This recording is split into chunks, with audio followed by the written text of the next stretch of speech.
Hello, ladies and gentlemen, scumbags and all. Welcome back to Mandalorian Scum. I am Rob McDonald, aka Darth Ward, whatever you want to call me. And you know what? Today, we're back again with the one, the only, the sharpest womp rat in the galaxy, Andrew Fantasia. How you doing, buddy? I'm good, thanks. And I'm not much bigger than 2 meters, so if any Skyhopper pilots want to take a shot at me, there you go. There you go, guys. You know what? We're back here again for another episode of Mandalorian Scum. Andrew, I have not spoken to you since the very first episode of The Mandalorian, actually. So, real quick, just to start off, Andrew, what have your thoughts been about episode 2 and 3 and 4 building up to this episode that we're about to talk about? In a nutshell, 2 and 3 and 4 I really enjoyed, but 1 was still my favorite. Okay. I found myself waiting for the plot, and it never felt like it was happening in 2 and 3 and 4. They threw lots of cool stuff at us, but I was just like, okay, what's the plot of this story, though? Where are we going with this? And that was where I left off last week. Gotcha. All right. Okay, cool. So, we got the plot back, I think, in some ways, at least in this episode. I mean, we started off right away. We started off with a space battle. The first space battle we had, I think, in a live-action Star Wars sense, outside of the movies, of course. And what'd you think of this space battle? I mean, the Razor Crest took a few shots to start off with. Yeah, it was short but sweet, and you're right. It was neat to see the space battle happen because we hadn't seen it happen, and I like that it opened in the middle of the battle. We didn't see them flying calmly and then be like, oh, there's something on our scope. I like that it just started right away. That was a great choice, and it really had a moment. I'll save this for later, but it had a moment that was very retro, and I'll save that as we get deeper into the episode. But this whole episode felt very 80s. To me. Very 80s. Okay, yeah. I can't wait to hear exactly about that. But yeah, you know what? That battle happened. The Razor Crest took a few shots. And what planet were they close to, Andrew? Where did the Mandalorian have to land? But back on Tatooine again. What do you think, Andrew, of seeing Tatooine back again 5 years after the Empire has fallen? It's exciting, man. I mean, remember, we have not seen Tatooine since 2005. Right. Yeah, it's and that was this much of Tatooine. We haven't seen like real Tatooine since 2002. That was almost 20 years ago. It really did feel like coming home. I wish we had spent more time there. I wish we had seen even more. Like, I can never get enough Tatooine, but to be there, to finally be there, was special. It was very, very special. And we all knew it was coming. It wasn't a twist. We all saw Tatooine in trailers and whatnot, but still, we all had that moment watching, at least I know I did, where we see him go in there, and the guy's like, this is Mos Eisley, air control, blah, blah, blah, you're clear to land, and we're just like, we're finally back. It was wonderful. It was very special. Yeah, it was very special, absolutely. And one of the things I almost instantly took away from that is that as soon as he landed, and when you compare it, juxtapose it to A New Hope, what Tatooine or most specifically what Mos Eisley was like. I mean, post-Empire, Jabba the Hutt and his, how they just said in this episode, Ramley, it's like the bounty hunters, the guild does not operate here anymore. It's a lot less populous of a place. It seemed like a little bit more barren. You don't have the random creatures just neighing up, blocking, the path for the land speeder to go by. It's like the place looked extremely barren. No, you're absolutely right. That was going to be my next point, actually, was how, I don't know if it's a budget thing where Favreau's just like, we can't afford to throw in 20 Rontos in the background, or if it was a statement they were trying to make that because the galaxy's a different place, maybe you don't need to escape into a wretched hive of scum and villainy anymore to do your deeds. Maybe there's other methods of going about it. We don't even know 100% if the Bounty Hunters Guild existed before the Empire fell, or if it was just a bounty hunting free-for-all. Because we've seen hunters, but we've never heard of this guild. We've never heard of bounty pucks. And it makes me wonder if that was a thing the New Republic established, if that was part of the thing. It's like, if you want to be a bounty hunter, if you want to be basically like perform a citizen's arrest out there in the galaxy, we're going to make it a bit more controlled, less chaotic, less violent. We're going to have these pucks that you got to throw around. You got to go see Apollo Creed on some weird planet, and he's going to give you a mission. Maybe this was something that Leia did to be like, I don't want any jerk to come around and carbon freeze my loved ones again, so I'm going to try to control this more. And that would make sense given how Tatooine looked, how, like you're saying, it is a much more barren city in Mos Eisley. There's not a whole lot of life there anymore. Even the cantina was very deserted, at least in terms of how we've seen it before. There's no music playing, there's nothing. I kind of wished we had seen a little bit of a taste of what crime is like on Tatooine now that there's no Jabba the Hutt, and I don't think we got that. Yeah, like that's a good point. I'm going to go back to your point again about the guild and how the guild was formed, because I thought that was very interesting, like you bringing that up. Like almost like you almost wonder if like the guild is kind of like a union, for example, like for like the bounty hunters. Maybe it was just a case where it's like, this big head honcho, one of like the biggest like crime lords in the galaxy, Jabba the Hutt, he goes down, and let's say if some way Jabba was one of these guys that just like, oh, I'm not going to have my bounty hunters unionized. They all belong to me. And now that's ever since he died, like, ever since he's been gone, maybe they formed their own union. Because, I mean, like, it's interesting if it was some type of way a Leia thing where she would institute it. But at the same time, it's like why would she even want, like, bounty hunters to like, be running an organization in any type of way, even if it is a guild. But it's an interesting thing to consider, and just in general about speaking of Mos Eisley and Tatooine, the way everything runs. Like, we knew back in that time of like Return of the Jedi, and like A New Hope, those times, like there was basically seemed like there was two like high powers on that planet, right? One of which was Jabba the Hutt and everybody that belonged to him. He seemingly, like, as you knew, like a long snout, like he belonged to Jabba. All these different bounty hunters, all these different eyes belonged to Jabba in Mos Eisley. And the other reigning power was the Empire. And then ever since roughly around the same time, both of those powers fell, right? So it was kind of like, I wonder, like, who's taking the power back. Maybe nobody has taken the power. Maybe that's why, people aren't going there, because it's like, what kind of business can you run on this type of a planet if, there's nobody to do business with, right? Maybe that's a part of it, and why Tatooine and Mos Eisley is as it is.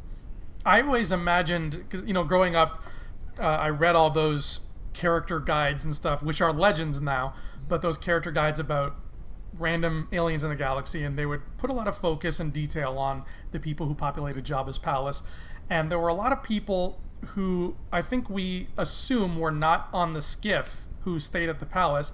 And I always assumed in my mind that those people, because everybody, if you read those old character guides, everybody was planning, like Bib Fortuna, the Squidhead guy, they were all planning to kill Jabba in some way, shape, or form and take over. Right. The only one who wasn't was that guy with the cane, Effin Mon, because he was like Jabba's only actual friend. So there was all this court intrigue going on there, and I always used to assume, like, are some of those guys still alive? Some of them must be, because you don't see them on the sail barge, and if so, did they take over?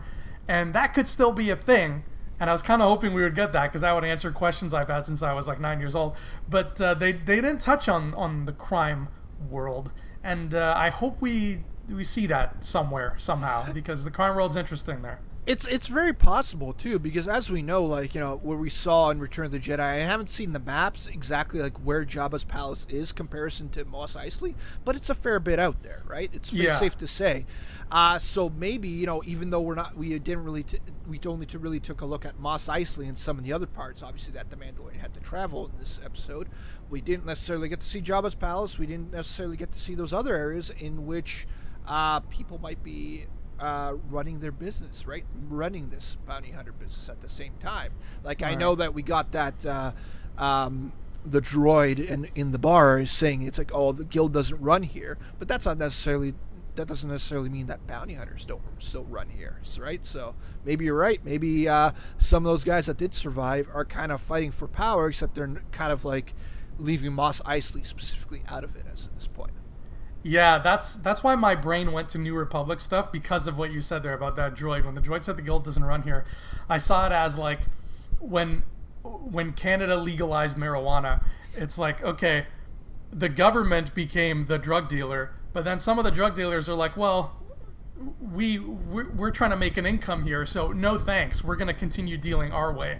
That's how I saw it. Like, the New Republic may have tried to make this guild, and then some of the more, like shady, fringy bounty hunters were like, no thank you, General Organa, we're fine, we're running our own thing here. That'd be funny, and that's kind of like how I would picture bounty hunters would react if somebody tried to enforce a guild on them like that. Right. No, yeah, it makes sense. Like, not everyone's going to be okay with that, right? Like, they might just be like, screw you, I'm doing my own thing type of thing, right? But yeah, anyway, we got a lot of talk in terms of the politics on Mos Eisley there, and the politics of bounty hunters there for a little bit. So let's get into the crux of this episode again, because as we saw, Razor Crest got damaged. He had to land down in Mos Eisley, and then right off the bat, we get this new character who showed up. And what did this new character have as companions, Andrew? I'm sure James was grinning ear to ear when he saw this.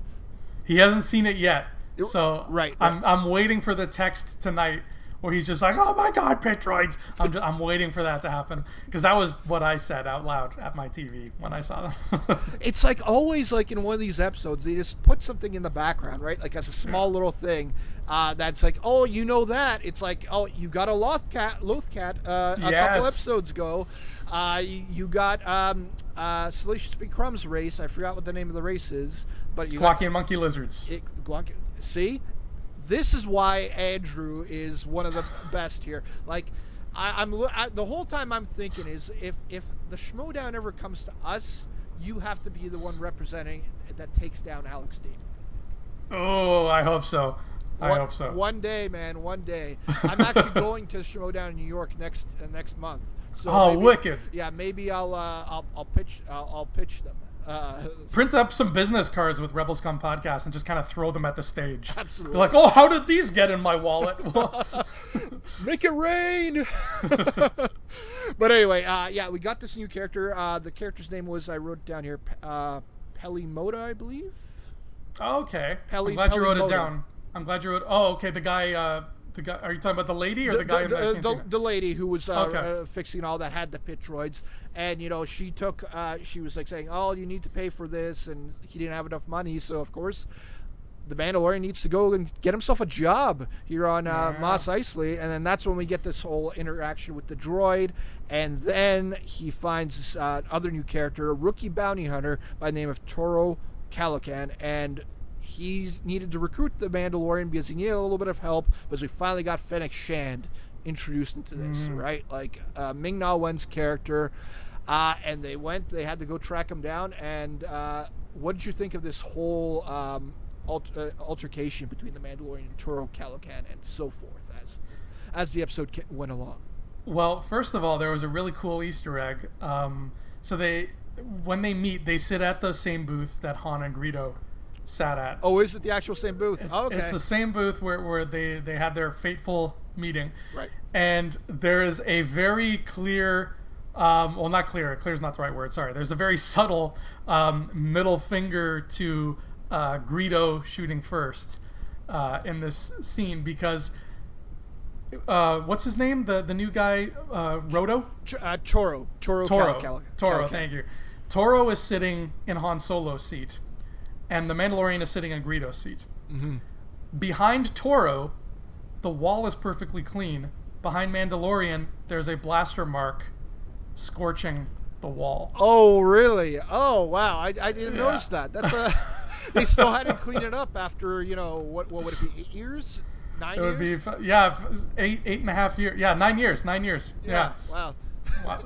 So it's still, I was looking, as soon as I saw the booth, I was like, is there going to be a blaster mark on the wall? And there wasn't one behind Toro, and I'm like, that is hilarious, because Greedo did not shoot at all. Did you think they missed an opportunity here by having Toro at some point say McClunky?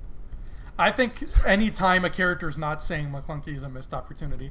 I still have to watch that and see what all the fuss is about, because I don't know. Like everybody was saying McClunky for like a week straight after Disney Plus aired, and I'm like, what the?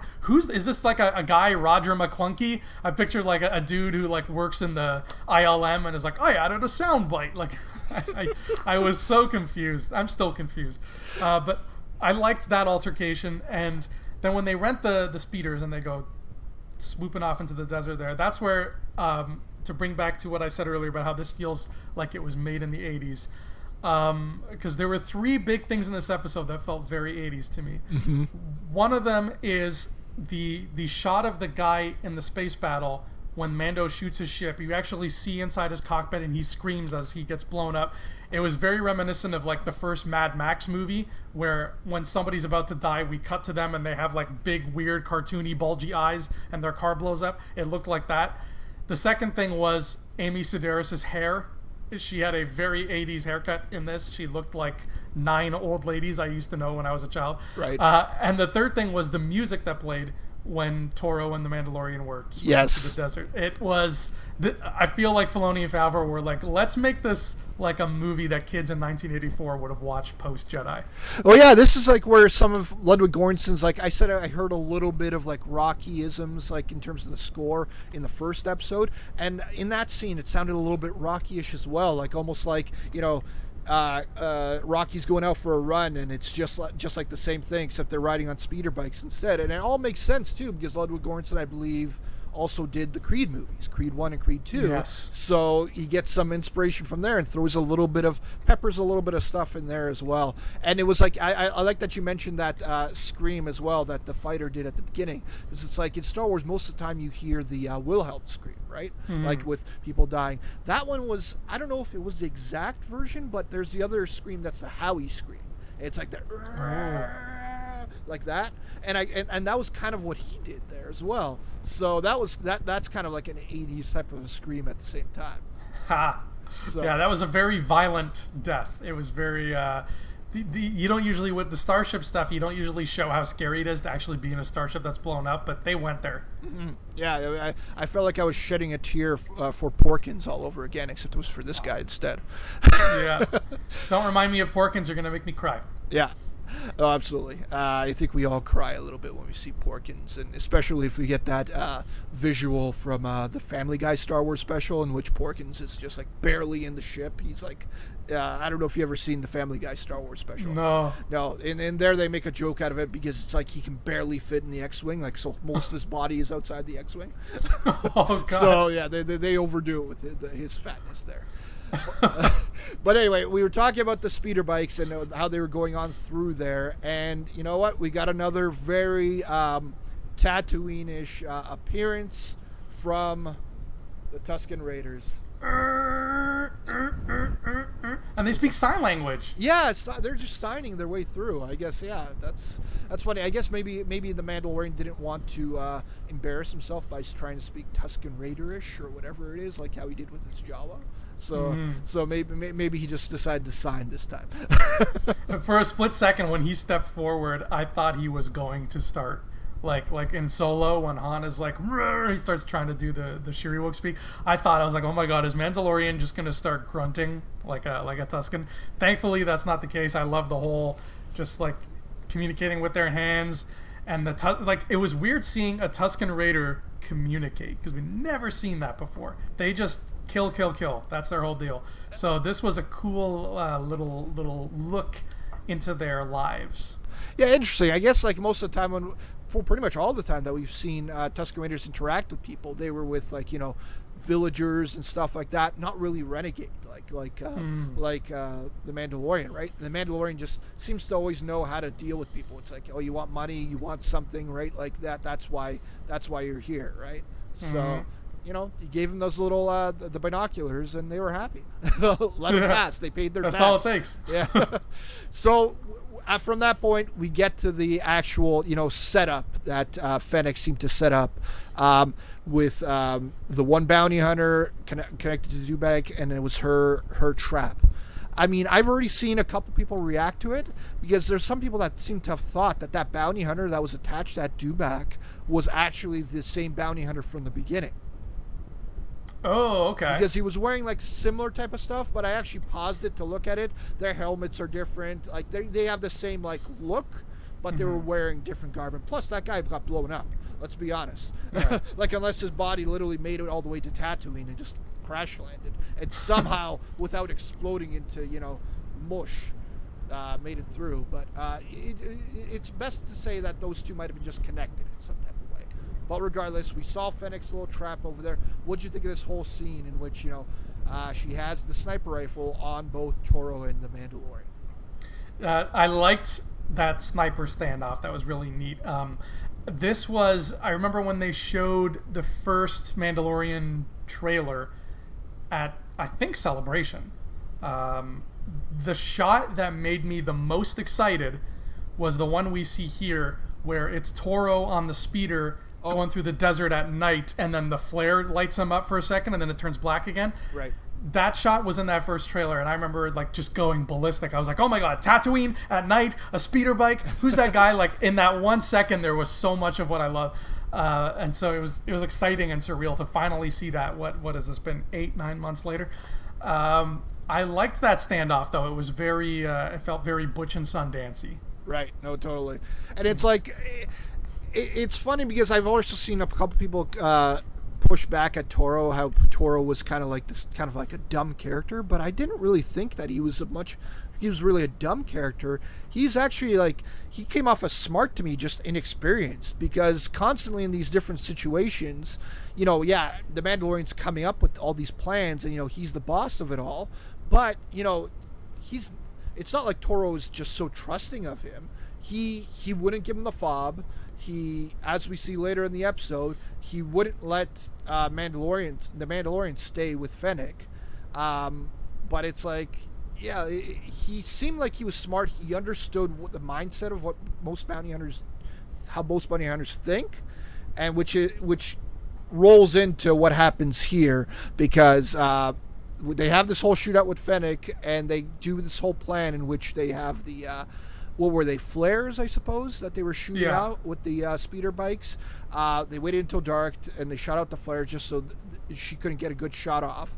And they have this whole big throwdown, this drag out fight a little bit, where Toro kind of gets his butt kicked a little bit. Oh yeah. That's what happens when you try to fight Mulan. Okay, you should know better. Toro clearly has not watched some Disney movies in his time, or he would know better. I think you're right, he had a lot of the bounty hunter sort of cold-bloodedness to him, like he wasn't super naive, but he did make some rookie mistakes, like when they see the dewback and Mandalorian goes over to check the dewback and he's looking at the bounty hunter. You just hear Toro in the back like, "Hey, you better not be taking the money, blah, blah," and I'm like, dude, shut up. Like, if this is clearly a trap and you're probably being watched, like, stay down and keep your mouth shut. So there was a lot of rookie mistakes to this guy, right, which I think I think it worked out perfectly, because it made it, what's the word I'm looking for? It made it believable that he would acquiesce to what Fennec Shand was saying. It made it believable that he'd be like, "Oh, maybe I should kill this guy who's been helping me for all that armor he's got on." Because I think somebody smarter would have been cold-blooded enough to do it, but I don't think they would have done it in the way he did. He was kind of dumb about it, where he just goes to the ship and everything and has the hostage. Like, I think somebody smart, like if that was Boba Fett, he would have gone about that in a different way if he wanted to get that armor. No, totally, yeah. And we're going down now. I mean, it might be a little bit of spoiler that I'm already saying it, but to me, it was the scene of the episode, because it was, like you said, like when we saw the character of Toro, and he could have been naive enough to be able to, buy into what Fennec was saying. When he was left there with Fennec as the Mandalorian was going to go get that dewback, he was left there. I was thinking the whole time that it was going to happen, that she was going to be able to manipulate him and actually, do what she was, I'm assuming, planning. As soon as he takes off those binds, she would take him out and just hightail it out of there with that speeder bike, right? Because you already saw how Toro does in a hand-to-hand fight with Fennec, and I don't think that fight would have probably been any different in that moment. No. But this is where he showed a little bit of his intelligence, and I didn't see it coming. He just shoots her straight in the gut. And to be honest, during that scene, I was wishing that what you were saying was right, because I love Ming-Na Wen, and I was hoping she would be, you know, a more present character. So I thought that that's exactly what was going to happen. She was going to kill him, be like, "Thanks for the bike, idiot," and then she would carry on to be whether his ally, Mando's ally at some point, or his enemy, as like just carry on. Period. No, yeah, that's exactly what I thought. Because the whole time I was thinking and seeing these two characters and the way they were acting, I was like, okay, Toro's not going to be the keeper here, right? Like, I don't see him carrying on in later episodes. And I was ultimately right about that part. But I was like, but Fennec, we'll see her again and she'll carry on. But no, that's not what happened. She got taken out, and you know, unless you know she's a cat and has 9 lives, she ain't coming back. Yeah, maybe, I don't know. Maybe she's got some armor under there. Who knows? It's possible. She is Mulan, so she might have some kind of magic dragon protecting her. Right. We'll see what happens there. But I was shocked to see her die. If Eddie Murphy shows up in the show, Andrew, holy crap! If he's voicing a dragon. He's a crate dragon on Tatooine, and he just wishes dishonor on everybody. Yeah, absolutely. That's his whole thing. So yeah, and then we came into the final, like, you know, face to face. Toro goes back. He finds out, you know, that obviously this Mandalorian is the one that we finally got a name to the planet that they've been on in episode 1 and 3. Navarro is the name of the planet in which the Mandalorians were hiding out on with, and that Grief Karga was running his whole little band of bounty hunters. Navarro's the planet. I mean, as far as I know, that planet has not been mentioned in anything else, right? Like, I think that's a yeah, not that I know of. I'll have to look it up because it is kind of a familiar. Talking is hard. It is kind of a familiar name, but I don't think that's the case. I think that this is a new creation for the show. But I was so happy when she said, because first she says, like, "Have you been to Navarro?" And I was like, "Oh, you know, that's just another planet, whatever." But then when she starts talking about it, and I realized, oh, she's talking about that planet we've been seeing. That made me really excited because I love when new planets get introduced in Star Wars, and I love knowing what they're called, and we didn't know what that planet was called until now, so that really made me giddy. No, I love that too. And it was like the whole like first couple episodes, we just weren't getting names to planets, right? And then it was episode 4, they right away said, it's like, oh, we're going to Sorgan, right? That's where the whole battle took place with Gina Carano and whatnot. And the it's where Aaron Sorkin's from. Yeah, where Aaron Sorkin's from, exactly. And now we got Navarro for this planet, and of course we already knew Tatooine. But so we're trying to get a bunch of these names. I don't think... Did they name the planet in which they found the child from and where Quill was on it? Yeah, that's the only one they haven't said yet. Yeah, the only... I remembered reading an article from Collider, I think it was, and they claimed to have the name of the title, but I couldn't remember what it was called. And regardless, it was not, like, you know, officially confirmed anyway. So I think, regardless of what Collider says, that's just speculation at this point, more than likely. Right. So we came to the final, like, you know, this episode was called The Gunslinger, and we got, you know, the Gunslinger's final, like, you know, standoff there. And, you know, the Mandalorian, what can he do? I don't know if he's actually watched Die Hard, but he pulled a John McClane on Toro by putting that little thing right on the back of his head. Like, you know, I don't know, maybe John McClane is an idol to the Mandalorian, but it was really cool seeing them pull that move, though. Now, who do you think the Gunslinger is in reference to? Because I think it could be any of these 3 characters, and I'm not sure which one it was trying to point our attention to. That's a good point. Yeah, it could have. Yeah, they all slung a gun at one point.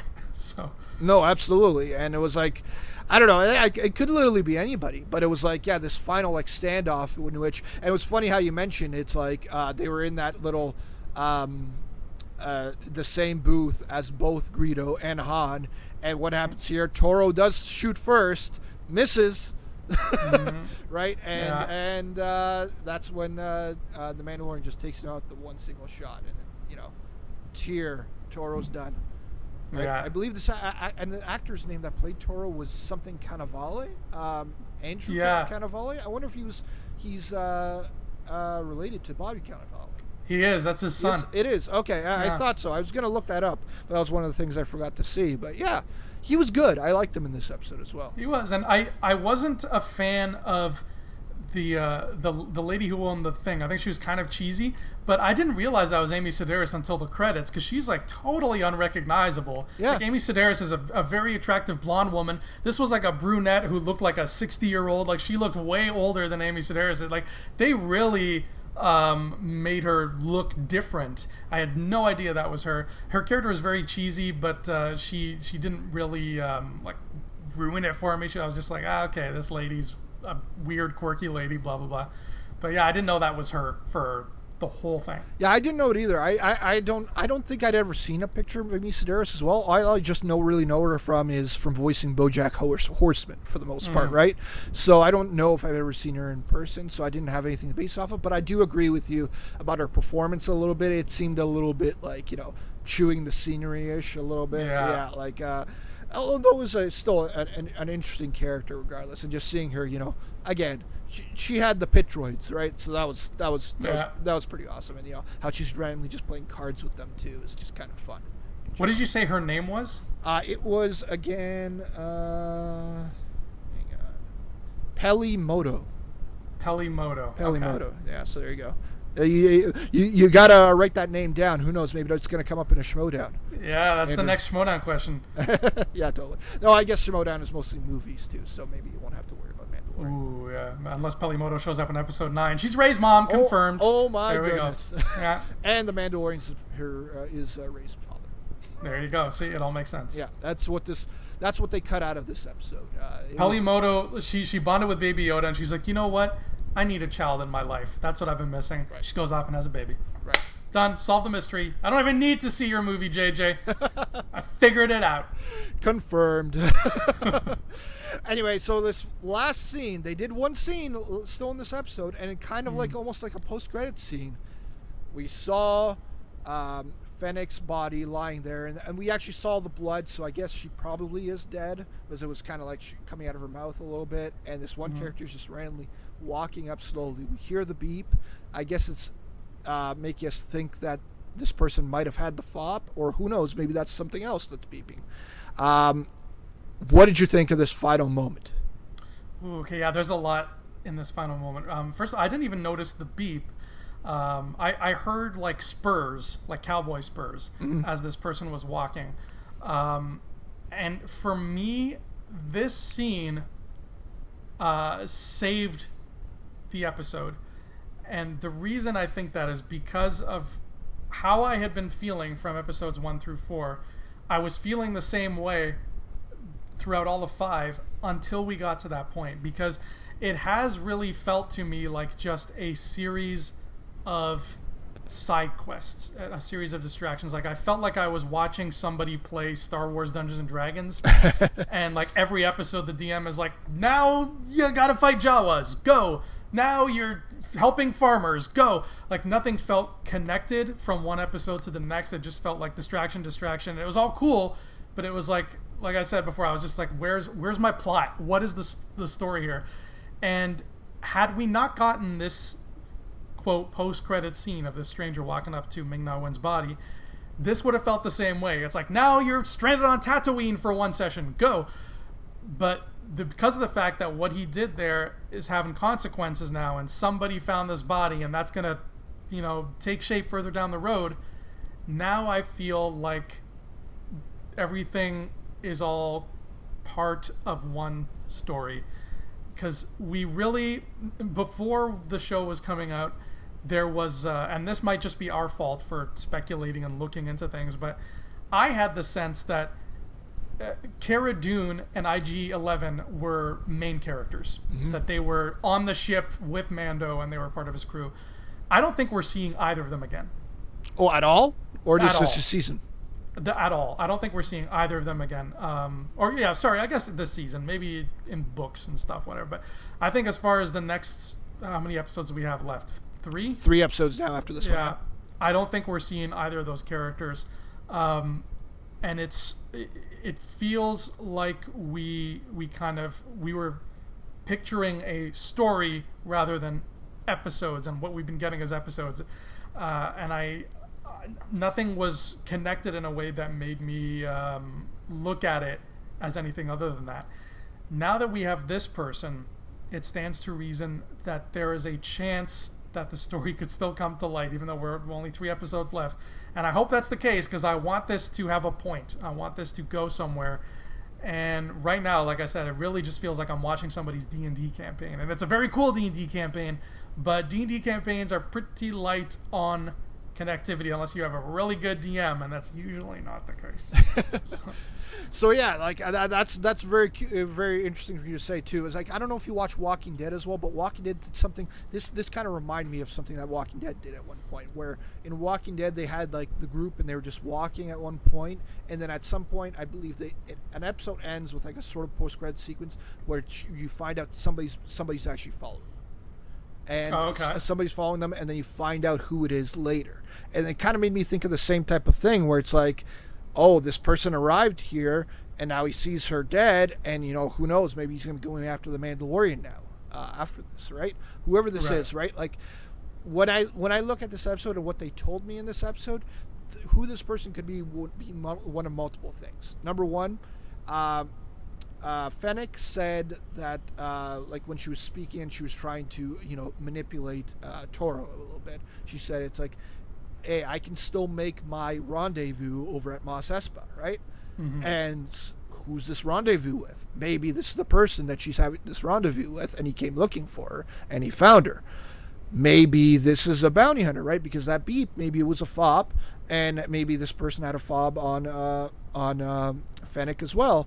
Or maybe it's just not connected. Maybe that beep was just a coincidence, like you're saying, and maybe it's just somebody that comes upon her, and we'll find out who that is later. Regardless, I think they've opened this up for a character to come back later. I don't know. This is a good question. I won't say this one. I'll just ask this one now, as opposed to we'll never tell me the odds later. But do you think we'll find out who this character is by the end of this season? Oh, I hope so. Yeah, I hope so. I think if I was judging based on the way they've been giving us the show, mm-hmm. I would say it might not happen, but I hope it does. Yeah, I hope it does too, absolutely. And it was like when you were describing about IG-11 and Cara Dune, whether they might come back. I mean, we do know that Cara Dune will be coming back at least in second season, because I believe it was an interview that Carl Weathers did. I can't remember where it was. It might have been when they had that whole premiere party that they had, like how they in Hollywood, and it was Carl Weathers did an interview and said it's like, yeah, we're shooting the second season now, and he pointed over to Gina Carano. It's like she just had a really big day. Was what he said. So she's coming back. I think that would mean in season 2, but who knows? Maybe John Favreau's pulling a J.J. Abrams and having his cast lie a little bit. Yeah, like that could be possible too. But yeah, who knows? I'm still betting on. I made a joke with James recently where wouldn't it be funny if IG-11 didn't come back? IG-11's dead, but in Taika Waititi's episode, you get IG-12. Right. And IG-12 shows up, and it's kind of like a Kenny thing on Mandalorian. Yeah. And IG-12 dies by the end of that episode, and then you'll get IG-13 next season or something. That like would be right? pretty funny. Yeah. But regardless, yeah, it's very much the Mandalorian. Like, it's what the credits say. It's like starring Pedro Pascal, and then it's co-starring whoever, right? Because this is the Mandalorian's show, and I could very much see where it's just like Cara Dune doesn't come back this season, IG-11 doesn't come back, or maybe he doesn't come back at all because maybe he just died in the first episode. It's simple as that. I still maintain that I think that if Taika's directing an episode, that he'll have himself star in some type of way, that he'll be a character in some way, and the easiest way would obviously be him voicing IG-11, or maybe just another IG droid. Probably. It's weird because Taika Waititi, he always does these voice roles. He's such a handsome man. Like, get him on screen. He is such a good-looking man. Put Taika Waititi as like just no makeup. Just throw him on the camera and press play, press record. It's probably what he was thinking. It's like, you know what? I am a handsome dude. So you know what? In my new movie, I'm going to play Hitler. Yeah. But anyway, that's enough about Jojo Rabbit. But if any fans are watching right now and have not seen Jojo Rabbit, go see it. This is an amazing movie. Have you seen it, Andrew? No, it wasn't playing anywhere near me. Oh, it wasn't playing anywhere. Okay. No. Well, if you can, and if you're able to see it, Andrew, it's really, really good. I recommend it. Yeah, it looked a lot of fun. Yeah. But anyway, that was our recap of the episode. So you know what? Let's go straight into the Never Tell Me the Odds. So we were talking about a little bit here, Andrew. I will start with the Never Tell Me the Odds. I'm going to connect to that final episode with the final moment for Never Tell Me the Odds. I'm going to say, we're on Tatooine. We saw a masked person. You didn't get to see who it was. Andrew, what are the odds that this person approaching Fennec is Boba Fett? I would say, yeah, it's tough because we still haven't met Giancarlo Esposito, Right. so he's still in the running. I would go 25%. 25%. Okay. Yeah, because I think Jon Favreau, anything he could do to get Boba Fett in there, he'll try it. And that would be a really interesting way to bring him in. What about you? I'm going to go a little bit higher because you know what? I find it could just simply be a coincidence, but I think the fact that they are on Tatooine and that, you know, maybe this person that she was rendezvousing with is Boba Fett and maybe that was their whole plan. They were going to leave the planet together. So I'm going to go a little bit higher. I'm going to say 60% chance that is actually Boba Fett. I regardless of the fact, I think it's going to be a key player in some type of way. I don't think it's just going to be, you know, a new character. It could be a new character and get Giancarlo Esposito and he could do it, but I picture them kind of like introducing him a different way, especially that he's a Moff, right? Like Moff Gideon, I believe his character's name is, right? So I don't know if that means that he's an actual Imperial or most likely he's an Imperial, one would assume, right? Yeah, and it'd be weird that a Moff would be just wandering the desert by himself with no troopers. No, exactly. So yeah, I'm going to go higher on that end, 60%. Andrew, what do you think? Do you have a never tell me the odds? Like, I do, and it also involves the identity of this person. Okay. Because so we are on Tatooine, and I distinctly heard the sound of spurs when this person walked. Very old Western type spurs. Oh, I know where kind you're of going. kind of like what a sheriff would wear. And if you've read the Aftermath books, you know that the current sheriff of Tatooine is a guy named Cobb Vanth, who found Mandalorian armor that may or may not be Boba Fett's. It's not confirmed yet, and is wearing them. What are the odds, Rob, that this is Cobb Vanth, sheriff of Tatooine, and he's like, nobody shoots up Mulan in my desert and gets away with it? You know what? That would be very interesting, because that would automatically then would lead to a Mandalorian standoff, Mandalorian versus Mandalorian standoff. And I mean, it could be a Mandalorian standoff with Boba Fett as well, but I mean, that would almost be maybe enough of a hidden factor, at least for big Star Wars fans, because it'd be like, oh, it's him, right? Mm-hmm. You know what? That's actually a really good one. I'm going to go full Brock on that one, 50-50, that it could actually be him. Ooh, that'd be interesting. I have not read that book yet, but everything I have read about it is I've heard it's pretty awesome. And yeah, that'd be an interesting character for them to bring into this show. What do you think, Andrew? I think the chances are slightly less than Boba Fett. I'm going to say 12%. 12%, okay. Because I think that if Filoni had the choice between the two, or sorry, rather, if Favreau had the choice between the two, he would use Boba Fett. Filoni, I think, could go either way. So I'm going to say 12. I think at some point, they're so tuned into canon, I think at some point, somebody must have talked to them and been like, hey, if you're tackling Tatooine during this period of time, just so you know, this is what's going on. And maybe, just maybe, that prompted them to say, well, here's this guy walking around in Mandalorian armor, let's use him. You know what? And you know what? Since we just mentioned that, why don't we throw in a third option here? Because we know this episode was not only directed, but written by Dave Filoni. This episode was written by Dave Filoni. And he's kind of synonymous with another character who wears a cowboy hat and could also be, you know, have those types of tassels. What if this character at the end was Cad Bane? You just wrinkled my brain, brother. You just wrinkled my brain. Yeah. What do you think? Is that a higher possibility than the other two? If Cad Bane I can't stress this enough. If Cad Bane shows up on this show, I will scream like a child on a roller coaster. I will lose my effing mind. The odds of it happening, I'm going to put it around the same area. I'm going to put it around 16%. 16%, okay. Is that lower than Boba Fett? I can't remember what your Boba Fett number was. It's my Boba Fett was 25. 25, that's right, okay. I would go absolutely ballistic with joy. Oh, I hope you're right. Well, I just we ran through two possibilities. We might as well ran through a third, and I think that there's a connection there with Filoni as well a little bit, and it'll be very cool. I'm gonna put it like somewhere in between. I'll put 55% amongst between them all. I mean, I'm not good at math, but clearly all these odds now of who it could be, that now adds up to what would it be? 165% between those three options. So, my math would have to be brought back a little bit. But, yeah, I think the percentage of it being is somewhere in between both, Boba Fett. I would agree with you there. But if it's any of those three, we're going to have a good time. I think so as well. And, I wonder if it's, like, just going to be someone else random. Just a character we never heard. Or maybe it will be Moff Gideon for some reason. But, it's B. Arthur. It's B. Arthur. Oh, my God. But there you go. Those were our Never Tell Me the Odds. So, you know what? We got to go into the top five now. Top five.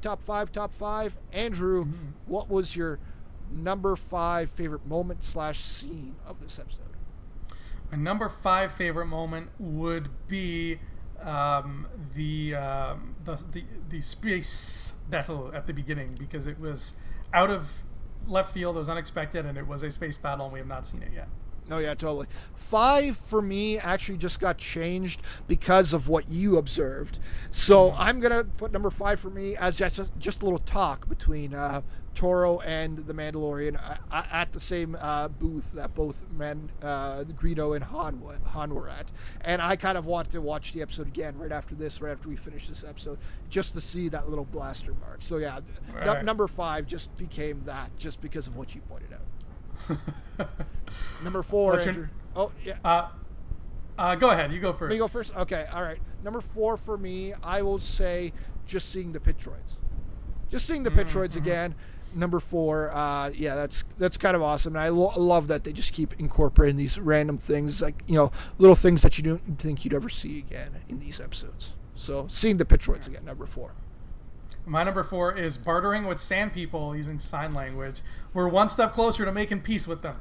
Yeah, no, totally. I'm going to go into my 3 right away there, because that's my 3 as well. Just the sand people back in. I'm wearing my sand person shirt, so just seeing the Tusken Raiders back in Star Wars is fun, even if it is, doing a little bit of sign language with the Mandalorian.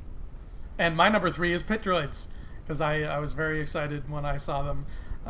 Even though they brought the cheese back with them, they certainly did. I love how even just like they're so spooked that even just somebody yelling makes them shrink up. That was a lot of fun. I mean, you did pull out that blaster too, so maybe that's a little bit just to be scared of at the same time. Anyway, Andrew, what's your number 2?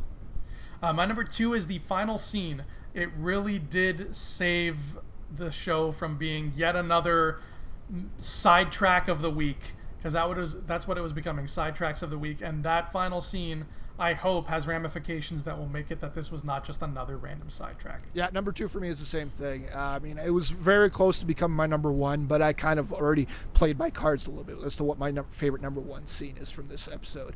But yeah, that's the talking point, right? Like, how we had in the first episode, the talking point was Yoda. There's a baby Yoda here. The child is there. Number 2 was the child is force sensitive, right? This one is going to be the talking point, and I think people are going to be talking about the identity of this character for quite a bit.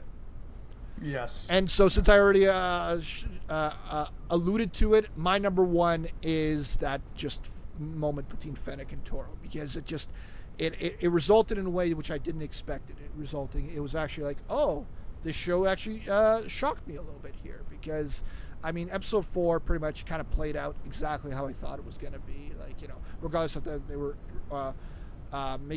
trying to make you think different things. I thought that the ending could have only been what the ending was of that episode. I mean, on this one, I kind of thought Fennec would stick around, that she would come back as a character in later episodes or next season or whatnot, but that wasn't the case. And Toro just made me think a little bit more of him than I did. I thought he was just going to go down like a punk there, but no. That's my favorite scene. Just that Toro and Fennec standoff, and when Toro shoots her in the gut.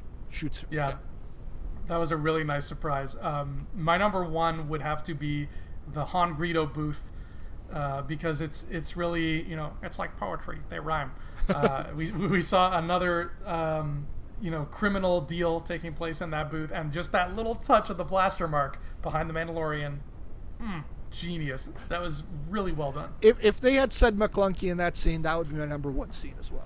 For sure. I needed the McClunky. But anyway, guys, that was our review of Chapter 5 of The Mandalorian. Talking about it here on Mandalorian Scum. Andrew, where can everybody find you, buddy? You can find me. There's a refrigerator box in a back alley on 4th and 82nd Street. Right. But if I'm not there, you can find me on my YouTube channel, Andrew Fantasia, where I talk about TV shows and movies and all that fun stuff. And you'll find me on Rebel Scum Podcast Network, talking Star Wars and talking Marvel on my new show with Ryan J. Whitehead, Infinity Rewatch, where we're rewatching all the MCU. And my God, rewatching it is a very surreal experience because I really have not done that yet. So... yeah, definitely check that one out. I heard a little bit of it, and it sounds really good. You guys are really good in terms of your banter with each other, so that's a good part. And of course, here on Rebel Scum, I mean, we're not only talking Mandalorian, but we are also on the road to the Rise of Skywalker. We're only at this point, what is it, 13 days away until we get to see it? Yeah. Today's the 6th. And it'll be out in 2 weeks. Yeah. So, 13 days away. 13 days away. I mean, we're almost there. We're in the home stretch, and we got a lot of content coming for you guys. Join the Patreon where you can get even more videos from us, a lot of exclusive videos, including cloning around that Andrew has been doing with James. And I believe the next episode that's going to be is the movie, actually, right? I think so. Yeah, we still have yet to record that, so we got to get our asses hustling. But yeah, that's coming. No, yeah, totally. And amongst that, you have a whole bunch of other shows, including, I think, they're talking about like the original episodes of Rebel Scum. Like if you went back to 2016 when they first started, they're talking about like that type of stuff. So there's so much content over there on the Patreon page. So just go have a look at it. Rebel Scum Podcast, Patreon.